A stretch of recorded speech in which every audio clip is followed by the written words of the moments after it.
going to be a...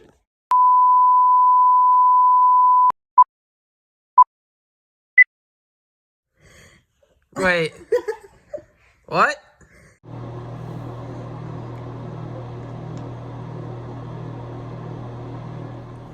Hi everyone. It's been a while since last na nag-record ako.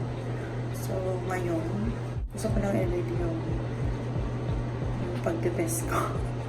Like my pregnancy test. Para malaman kung may dinaranan na naman tayo.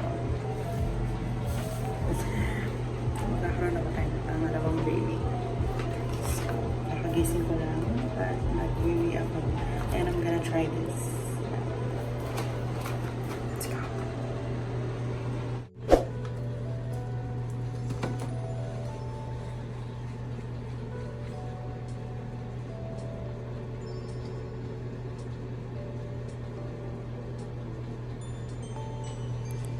So, ito yung gagamitin ko. Clear blue. 2 test kits to. Pero,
goodness.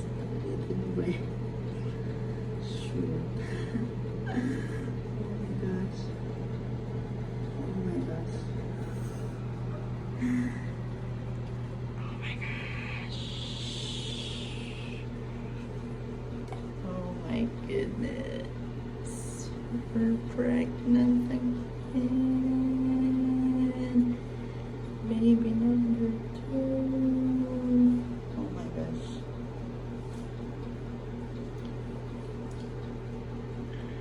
Oh my gosh. Hindi ko alam sasabihin. Nakakaloka. Nakakaloka.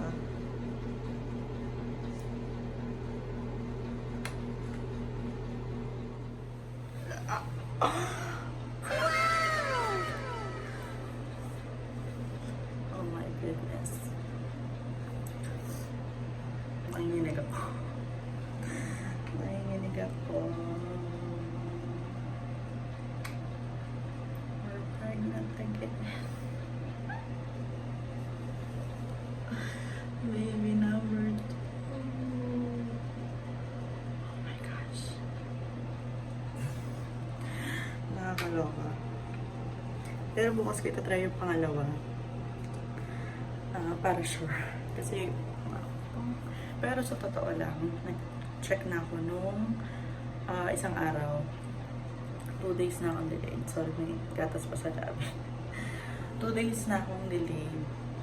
And hindi ako mapakali. Kaya meron akong isang test kit, yung normal na test kit. So nag-try ako nung isang araw. Tapos ito yung papakita ko sa inyo. Ayan. Sa TikTok ko siya na-record. Kasi hindi ko naman expect na magpa-positive for work. So, nung una, sobrang walang, nung nagkumagat mo under yung liquid, wala pang line yung una. And then, after like few seconds or 1 minute ata yun, nagkaroon na siya ng unti-unting nagdadark yung line na dalawa. So, naloka ako. At nakakaloka din kung una ko sinabi kay Jason dahil nung araw na nagtest ako, tulog siya, galing sa trabaho. Tapos, nung pumunta ako sa kwarto, kasi ginigising siya ni Sky, wala pa akong balak sabihin sa kanya. Iisip ko after kung paano ko sasabihin, kung surprise ko ba, or what. And then, nung pumasok ako sa kwarto, sabi niya, nananaginip daw siya, nabuntis ako. So, parang ako, parang kakatapos ko lang mag-test, tapos yun yung paraginip niya. Na parang ako, kailangan niya nang malaman, parang gusto ko nang sabihin. So, eto, papakita ko sa inyo kung paano ko sinabi sa kanya nung unang beses. Dahil naloka din siya. So, ito, panawalan niyo next video, guys. Little spoon. Yeah. That's your dream before Sky opened the door? Yeah. What happened? What happened to your dream? We were just walking around somewhere. You're complaining about the baby being heavy. And then Sky woke me up and I was like, oh, hey, baby. it's a dream. Mm-hmm. Oh.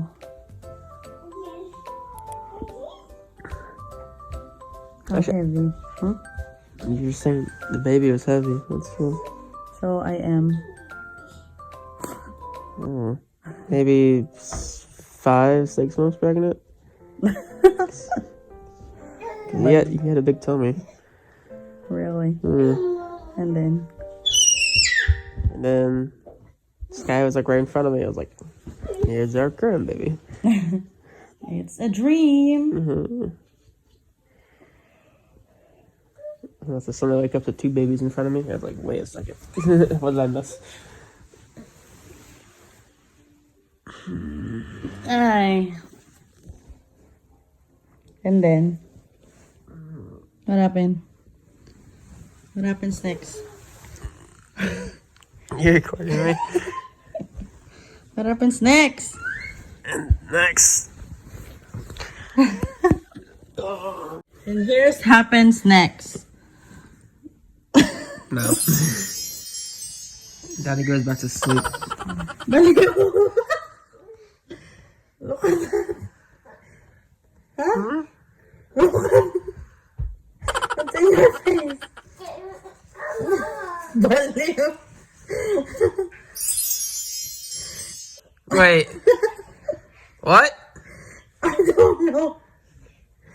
Hold on. Really? I just checked. Seriously? Hey!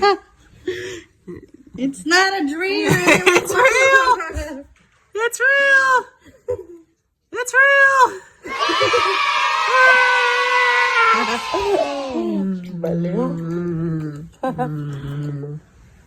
Oh no. Oh my goodness.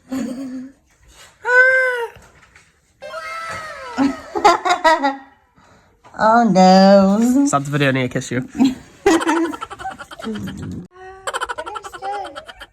Look at this.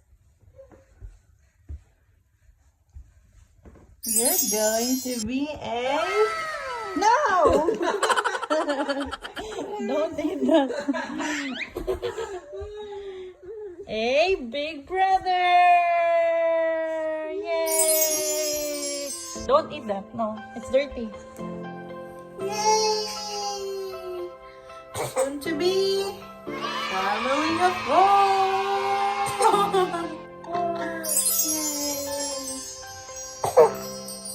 Thank you for watching!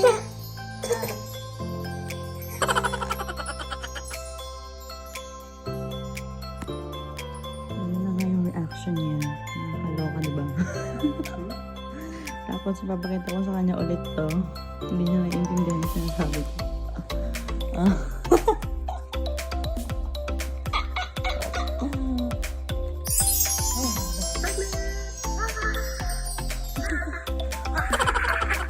Balik.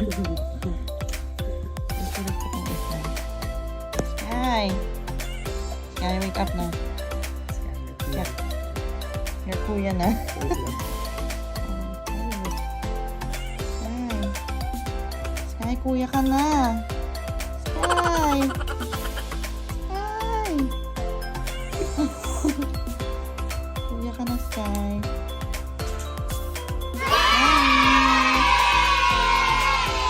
Haling tapat ako nagigising eh.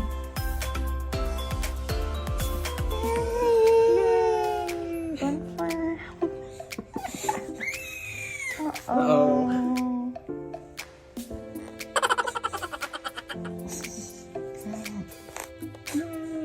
Confirm. Ano masasabi mo?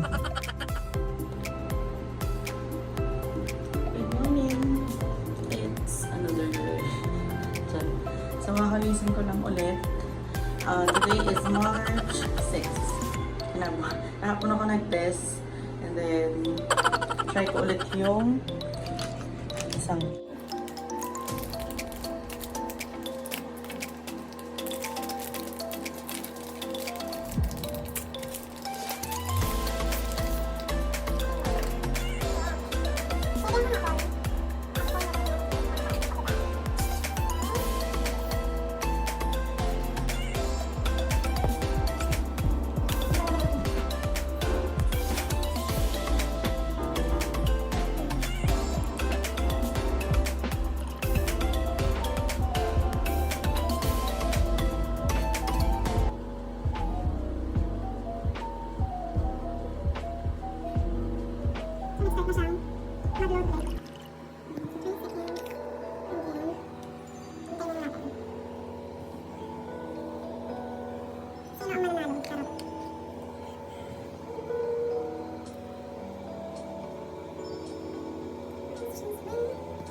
Oh my god.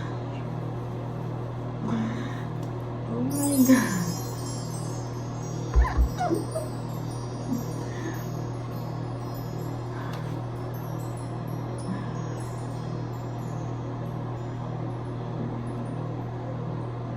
We're pregnant again.